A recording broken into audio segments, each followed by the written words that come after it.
So that's inside session. We're languaging in a way that shapes up desirable processes, and we're using metaphors and experiential exercises to get people in touch with their experience, to get people present, to get people noticing their thinking instead of being driven and tyrannized by their thinking and their feeling.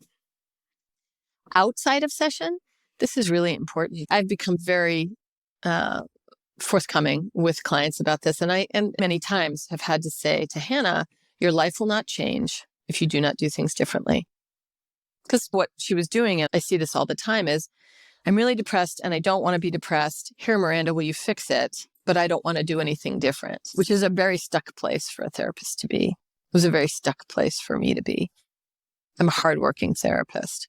And so I had to learn how to say to both of us, if you don't work between sessions, tiny things, doesn't have to be huge, but your life won't change. And so what I asked her to do was to practice mindful awareness every single day. We were really starting to increase that over time, from a minute a day, once a day, to 2 minutes, to downloading a meditation app, doing mindful walking, just walking on a path or to a friend's house, paying attention to the process and the sensations of walking. She really loves animals, so we did mindfulness of her cats and her brother's dog. Really look at their eyes, touch them.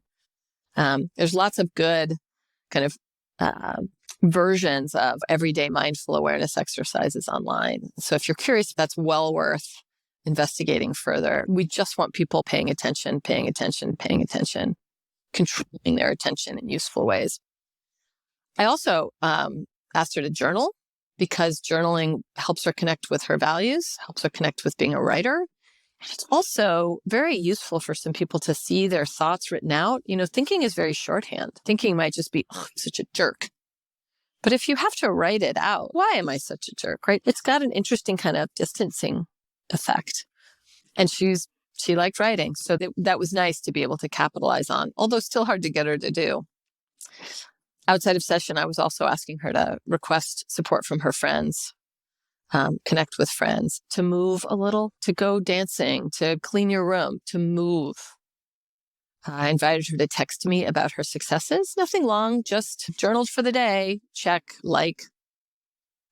Travel to go see her siblings. She was afraid to go see her siblings. She thought she was too fragile to travel, but it actually ended up being really important for her to go and see them and hang out with them and their friends and see what grown-up life looked like, and to use writing additionally. For example, at one point we worked on writing a letter to an imaginary friend.